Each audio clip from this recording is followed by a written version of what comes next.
I must work the works of him that sent me while it is day. If you interpret that as day, as while you're alive, then it says the night cometh when no man can work. If you follow up right to the previous verse. I didn't get there yet. Oh, you're going to follow up? I don't have to do it now because you people are so skilled in this stuff that you are forming your own church, aren't you? You and Mary Jengard. I knew what's going on. You ain't kidding me at all. You're right. No, you're right. There's one requirement of Mary. Never mind. Goodbye.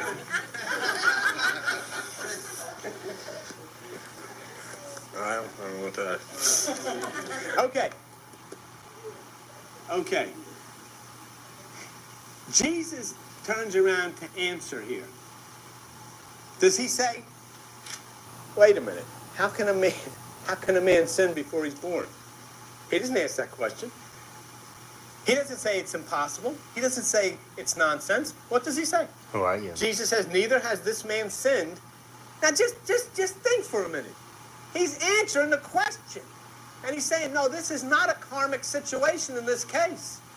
It was not something this man did in a previous lifetime that caused it. He didn't say there is no such thing as reincarnation. He didn't say there's no such thing as karma. He simply answered it. And in this situation, he says, no, that wasn't it. He says, neither this man sinned. Will you please just study it for a second and see what Jesus is answering? Jesus is not saying it's impossible to sin before you're born. He's saying, no, it wasn't this man's sin that caused it.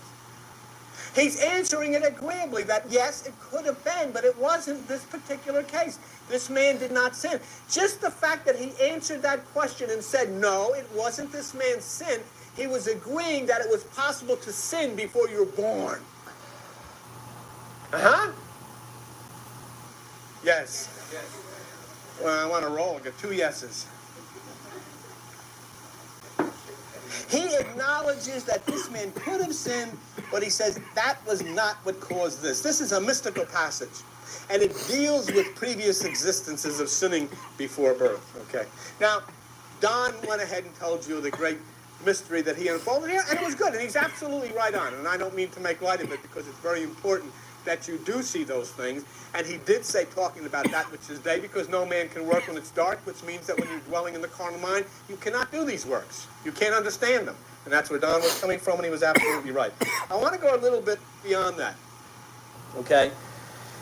In John 9, verse 6, when he had thus spoken, he spat on the ground. Do you see that? You're looking at mysticism here. Okay? Let me show you something. First of all, to spit in the East is a symbol of contempt. Okay? Come on with me, because people will just say he spat on the ground in order to make mud and put it on a guy's eyes. He didn't have to go through this kind of stuff. If he wanted to go and just say, hey, you're healed, you're healed. He didn't have to. Why did he spit on the ground? Because spitting is contempt. Okay? The ground comes out of the word Adam, which is earth, which is the symbol of the carnal mind. Okay? What Jesus did was make a statement. What has made this man blind from birth is the carnal mind, and God spits upon it in contempt. That's God's enemy. So he spits upon that which is the earth. Then what does he do? He made clay of the spittle. He took this earth, he anointed the eyes of the blind man with the clay. In other words, he is taking this. These are the fears and the hurts and the guilt of the lower mind upon which I have spit with contempt. He places them over the man's eyes. He said, this is what has caused you to be blind. This is why you can't see. This is why you're not enlightened. This is why you're not aware of who you really are. This is why you're not aware of your kingship, of your sonship, of your Christ consciousness. Because of that which is the lower mind. And so he takes this, he puts this on the man's eyes, and he says in verse 7, go wash in the pool of Siloam, which by interpretation, in other words, he sends them to the pool of Siloam, and he went there into that which is the place of peace, submerges himself into that which is God's truth. What happens then? That clay, or that which is the lower mind, falls from his eyes, and he can see. Fuck yeah, bitch. It's a form of spiritual baptism. So what Jesus does then in this mystical act is in contempt he spits upon that which is the lower ground or the lower mind, that which we call the devil. he takes that, puts it on the man's eyes as a demonstration to say, this is what causes blindness. This is why all of us have been blind to the truth. Now go to Siloam, into that which is God's peace. Oh, I'm so stupid. As a demonstration to say, this is what causes blindness. This is why all of us have been blind to the truth. Right. Now go to Siloam, into that which is God's peace, into that which is the truth of God's water, and it will wash away all of that fear from the lower mind, that lower earth, and you'll see. Right. And you'll be made well. Because I'm right. And so this is what Jesus meant when he said in verse 3, neither had this man sinned nor his parents, but the works of God should be made manifest in him. But here he never said to his disciples, don't be ridiculous, a man can't sin before he was born. He went and he made a mystical demonstration, but he said to them, no, in this particular case, this man is given so that we can see a demonstration of where this comes from. And here is the demonstration. Don't even worry as to whether this even ever happened. It's irrelevant. The point is it happens because each one of us sitting in this room were born blind from birth. And we were born blind from birth to show the glory of God by allowing that which is the mud encased on our eyes, which is the lower mind, to be washed away in the pool of peace of meditation. And then you could say, I can see. I am aware. I am enlightened. I understand. And believe me, some of you sitting here may not think you can, but you can sit down and you start talking with one of those out there who is of a main line, and you'll blow them right off their chair, and they'll say, you're crazy. That means you can see. That means you can see. Because you can't show light to a blind man. Remember that. And another thing a blind man can never see, he never can see how good you look. All right? Yes. There is something in here that's really interesting, too. Because what this shows is that this person, to a person who might have a problem, a physical problem, What's some up, mental bro? problem. We're chilling. And he is We're chilling, bro. showing here us something. Let's not be glib about the misfortunes of another person. Because that was part of the born-again problem that I went through, and it soured me. That person doesn't have enough faith. That person, is into wrong thinking. That's why they're like that. Oh no, my Kim. Jesus Kim, Christ Kim. just said, don't listen to that stuff. No. Don't listen to it Insta. at all. Don't come against somebody else's misfortune. Guys, I'm tweaking. I said Insta. No, bro. No, what? Jesus. Okay, 1 second, bro. I gotta text my friend.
Texting fucking. Oh my god, With a bro. lot of stuff about, how you have compassion How's it going? and understanding. That I'm we've tweaking. all been born blind.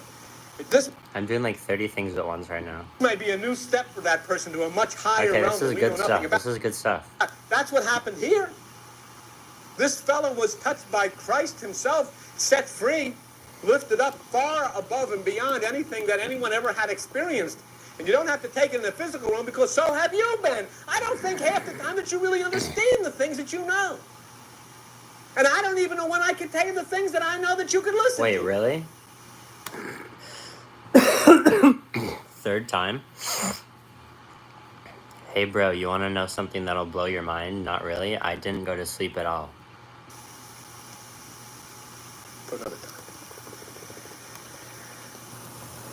time. Some person may be working at karma. You don't know. Another may be taking a test. You just do not know. Once a person steps beyond and into the higher realms of the creative presence, you got to be very careful when you look at another person. You look at a disability of some kind, say, oh, if you had faith and all that stuff. You don't know what you're looking at. You don't know what you're talking about. And that's what Jesus was trying to tell us. So that many, because of Christianity, think, oh, well, you only live once, you have a good time. But that's not what Jesus says. And I'll tell you something, and this is what I honestly believe. It may well be that the loss of reincarnation belief is a cause and effect that's related to the greatest single reason for the loss of hope and love and this feeling of materialism in the West, because it's just eat, drink, and be merry, and the hell with it. Because I'll tell you something, these people going to church, you know why they go to church? Just in case there happens to be something, because they really don't believe there is anything. They're showing up just in case. Because they'll sit there and they'll listen and they don't believe a word of it, but they're doing the best they can. And if something does happen, at least they can go up and say, hey, I went to church. What do you want from me? I don't know. I showed up. Nobody said anything. I don't know whether I believe anything. I mean, they sang a song. I sang the songs. What? I took up the offering. I don't know what that is. Maybe there's something there. And yet, if you went in a costume with any of this stuff, they'll slash it down because, hey, this is their traditional belief. They'll defend it. And that's more of the subject of war and fighting and all of that business. We're just about done. I'm going to name you some people who were reincarnationists, who believed strongly in reincarnation, who taught reincarnation. And a few of the names for those of you who come out of the church, the grand old church as I did, will understand and love some of these names. Let me name some of them. Let me name the first two. St. Augustine, reincarnationist, believed in reincarnation, taught reincarnation. Tell you another one. St. Francis of Assisi. St. Francis of Assisi. Let me give you a list of some other people who taught reincarnation. Cicero. Plato. Pythagoras. Whoa. Okay. St. Francis of Assisi. Let me give you a list of some other people who taught reincarnation. Cicero. Who is that?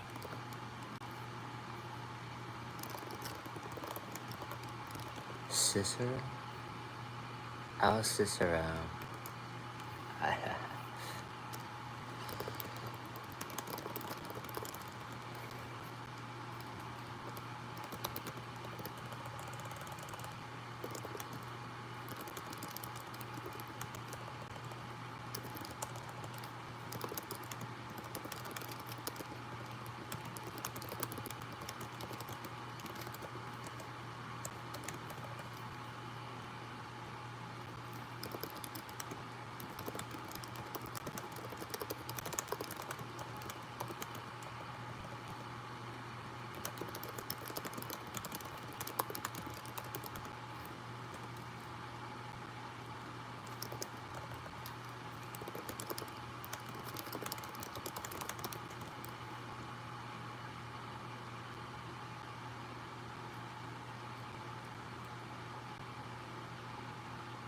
Yo, I'm trying to wake up too. I'm looking at 30, my friend is texting me on Messenger, and it's like, what, bro? Bro, what? Whoa. Chill, 40 screens. What is this, a stock market? Jesus.